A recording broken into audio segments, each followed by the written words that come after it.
Hello YouTube world. Thanks for joining me this morning. I just went down and fed my animals.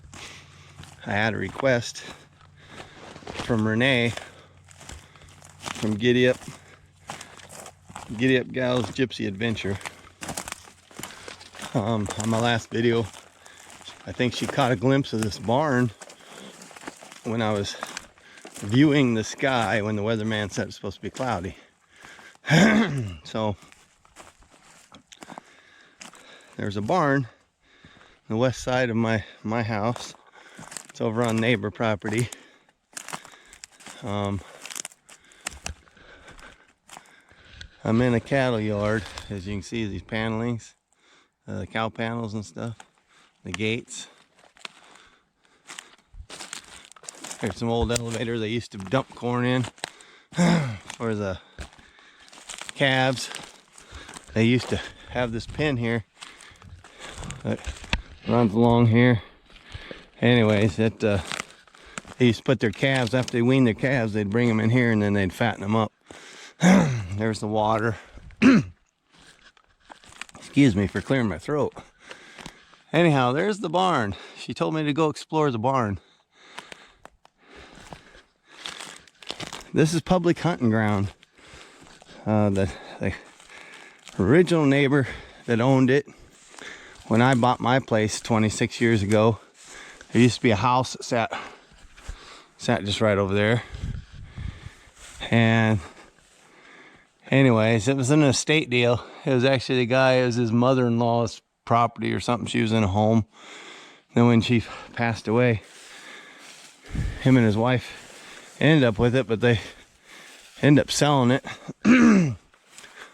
And I think maybe since then, I think he's passed away, or maybe him and his wife, I'm not sure. I think he has. But his wife might still be alive. But anyhow, they sold this place to another guy that lived out of state, but used to live somewhere in this area. But I think he was living up in Minnesota. A little bit older gentleman. Well, he bought this property. I don't know, there's 150 acres, or maybe just a little less. with everything. I think on this side of the road there's 39 acres, and over there where those Morton building and that lean-to shed, and there's a field behind it which is wildflowers, and there's wildflowers on the other side of the road here beyond that creek, behind that tree line. There's a big field, and then clear up there is a whole hilltop, cedar trees and such. All that's part of this ground. This whole grass area here, these trees. Anyhow, the guy used to rent it to after he bought it from the previous guy. He rented it to a neighbor down the road, just to the east of me, about 2/10 of a mile. Guy's farmer, has cattle. Him and his boy farm together, and they would run their cows out in pasture and stuff. And then in the fall, they'd run their cattle, or run their cows and the bull out in the cornfield out back. There's the field, 5-acre field, which it's wildflowers now. But anyhow, the guy that owned this decided to put the farm ground and such, because the neighbor guy farmed it and rented it, you know, and then had his cattle over here. Well, he went and decided he was going to put it in wildflower program, where the government pays them $300 an acre to plant it to wildflowers, and for 10 years. So he was making better money at the time off that than what they were getting for cash rent. Cash rent was like maybe, I don't know, $235, $240, and he was going to get $300. So you do the math. He's making more money selling or you know, plant to wildflowers for the government for 10 years. He's making better money, so that's what he done. Well, he put it in that program. 4 months later, he passed away. Well, he had his will set up, or had this whole deal set up. When he passed away, this ground automatically became public hunting ground.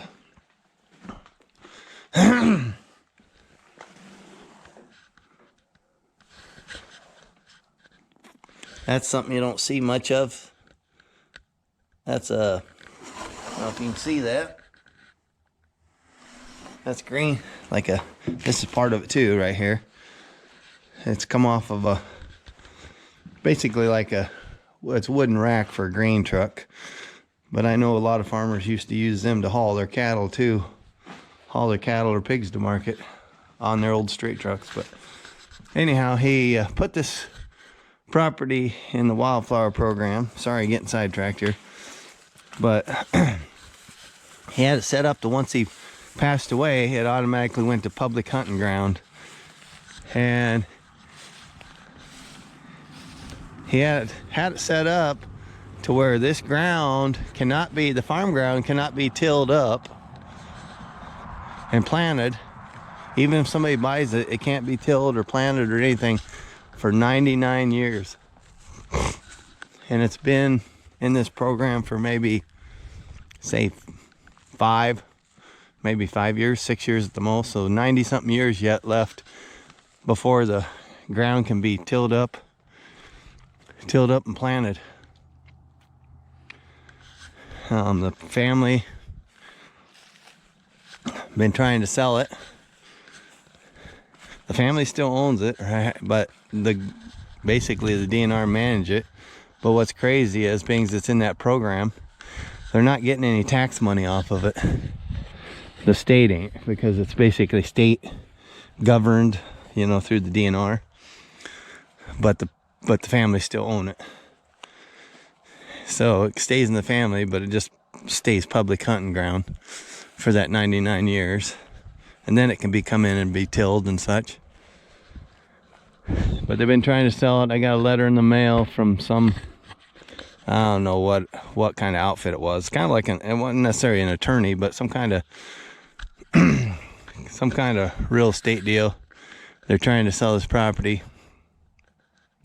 Some lady's handling it. But anyways, if you're interested in buying it, to contact her, blah, blah, blah. Said that we need to get the tax money back into the community. Say the 150 acres, there's a lot of tax money they ain't getting paid, because the government themselves got control of it as far as, public hunting, so it's not being taxed. Family still owns it. It ain't worth nothing to them because they can't do anything with it. They can't plant it to get any income base off of it, It's just in that wildflower program for 10, well, it was in that for 10 years, and I think that kind of went out the window. That I don't think they probably get that money. I can't say for sure, but I don't think they get that money anymore for the wildflowers, because it became public hunting. So that's the story on this place, and there's the barn. It's going to fall down eventually because the DNR, the state of Iowa, is not going to go in and re-roof that thing. The wood shingles are missing, some of them. So then one buys underneath are starting to get a little rotted. A few of them would have to be replaced, but most of them are in still good shape. I don't know if you guys noticed that lumber inside there. That building's, it's structurally sound. And those boards are thick boards. They ain't like cheap lumber you buy nowadays. See them floor joists up there? They're dang near 4 inches thick. These 1-bys, rough cut 1-bys. I'd love to have all the lumber out of this barn. Them studs over there, they're 2.5 inches thick or better.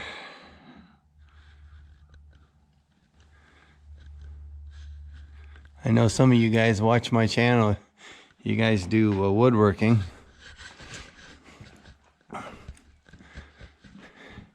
You'd be loving to have this lumber out of this barn.